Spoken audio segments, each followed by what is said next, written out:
ह्या सगळ्या घोटाळ्याचं आणि गलत डिजाइनचं सूत्रधार कोणी अजून नाही, प्रताप सरनाईक है। इसका सूत्रधार कौन है? प्रताप सरनाईक खुद। कि ये दोषी कौन है? कॉन्ट्रैक्टर जय कुमार। और ये जय कुमार प्रताप सरनाईक के हर कार्यक्रम का मेन स्पॉन्सर है। गोल्डन नेस्ट सर्कलचं ब्रिजचं आम्ही रविवारी लोकांसाठी खुला केलं, याबद्दल त्यांनी माझा नावासहित तक्रार केली।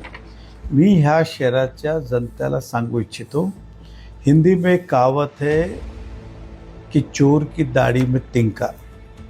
या ब्रिज गेल्या 6 महिन्यापासून गाजतोय। सरनाईक एक शब्द नाही बोलले। त्याचं कारण असं की ह्या सगळ्या घोटाळ्याचं आणि गलत डिझाईनचं सूत्रधार कोणी अजून नाही, प्रताप सरनाईक आहे। उदाहरण सांगायचं असेल की हा ब्रिज ॲक्च्युअल गोल्डन नेस्ट सर्कलवर लँड होणार होता।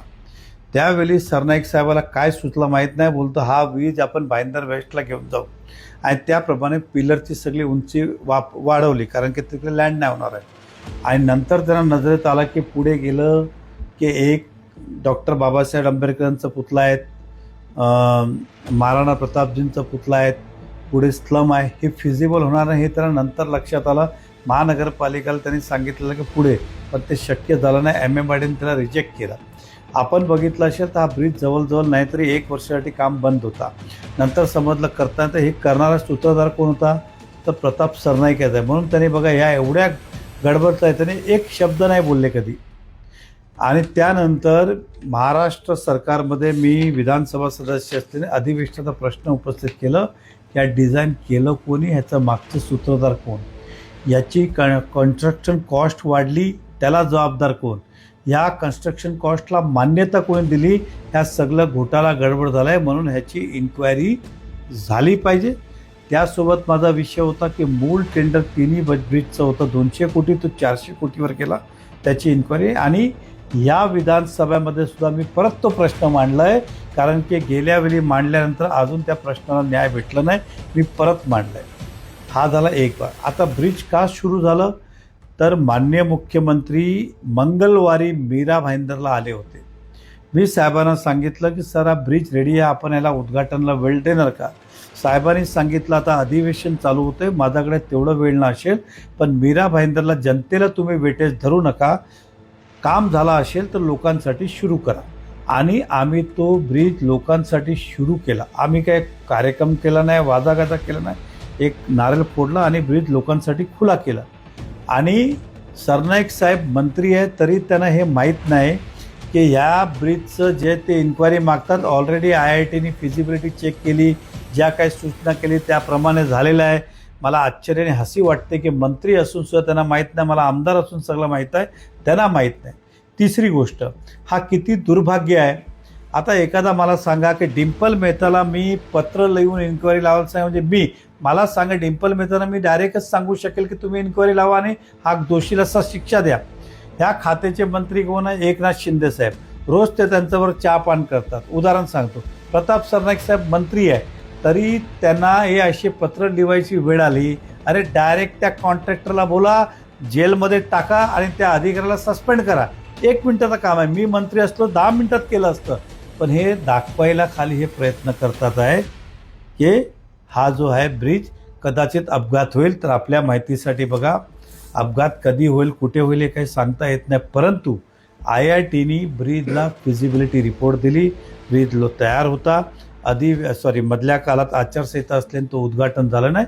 आम्ही या शहराचा पब्लिकसाठी खुला केला, हक्काने सांगतो, जोराने सांगतो, अभिमानाने सांगतो। राहिला प्रश्न दुहेरी भूमिका, एक दिल्ली दरबार तर इकडे प्रताप सरनाईक रोज नाचत वाजत जातात, 10 तारखेला ब्रिज करा, 20ला केलं, नाही केलं तर आम्ही करू।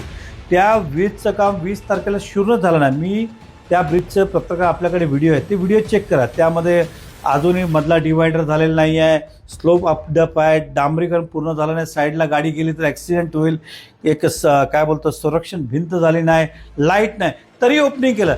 त्या शिवसेनाने गेली कार्यकर्त्यांनी ओपनिंग केलं, का केलं तर सरनाईकनी शब्द दिले 20 तारखेला करू। मग तिकडे सरनाईकला वाटलं नाही का याची इन्क्वायरी करायला पाहिजे, इकडे ॲक्सिडेंट होतील, म्हणजे त्या भागात ॲक्सिडेंट झालं तर पुण्य आहे आणि इकडे ॲक्सिडेंट झाला तर पाप। अरे वा रे वा, लोक अशा व्यक्तींनी सावधान राहा। ह्या व्यक्तीचं विशेष तुम्हाला माहिती आहे का सरनाईक साहेबाचा, हे करत काय नाही कधी आयुष्यात, हे काय करता, काय घडलं की असं पत्र द्यायचं, प्रेस घ्यायचं, हे तुम्ही बघा. थोडं तुम्ही मागे जा. एकदा काशी गावात त्याला बोलवलं की मेट्रोची काय परिस्थिती आहे, तरी केलं काय नाही. ही जागा 7-11ची उदाहरण सांगतो. आता उदाहरण सांगतो, पाणीची कमतरता मीरा बंदरमध्ये, पाणीची कटोती, पाणी कसं आणि त्यावर चिंता करत नाही, ते पूल पार्टी बंद करणार. अरे या माणसांकडनं सावधान राहा लोकांनी. हा कधी आयुष्यात काही काम करू शकत नाही, स्वतःचा खात्याचं सुद्धा करू शकत नाही. या सरनाईक साहेबांनी भाईंदर वेस्टला ST डिपोचं ऑक्टोबर महिन्यात उद्घाटन केलं, अजून तिकडे पाणी हल्लं नाही. काय काम तर पाणी हल्लं नाही. आणि मी चॅलेंज लावतो आपल्या माध्यमातून, सरनाईक साहेबांनी स्वतःची खात्याची कामं जे मंजूर केली भाईंदरला ते करून दाखवावं. मी जे बोलेल ते हारेल, हे तर त्याच्या बस की बात नाही आहे. आणि तरी सांगायचं असेल तर एकनाथ शिंदे साहेबांचं खातं आहे, जाओ पकड़ो, जेल में डालो कॉन्ट्रैक्टर को. आप करेंगे नहीं क्योंकि इस कॉन्ट्रैक्टर के साथ आप मिले हुए हैं. हाच कॉन्ट्रॅक्टर जे कुमार ज्यांनी बांधला आहे तो तुमच्या प्रत्येक कार्यक्रमाला स्पॉन्सर आहे. परत सांगतोय, तुमच्या प्रत्येक कार्यक्रमाला हा कॉन्ट्रॅक्टर स्पॉन्सर आहे. म्हणून तुम्ही कारवाई करणार नाही, खाली हे दाखवण्यासाठी पत्र आहे. आणि खरखर मर्दांची औलाद असेल तर या कॉन्ट्रॅक्टरला जेलमध्ये टाका आणि त्या अधिकारीवर जेलमध्ये टाका. म्हणजे मी तुम्हाला मानेल की आप जो बोल रहे हो करने के लिए कर रहे हो, दिखावे के लिए नहीं कर रहे हो. धन्यवाद.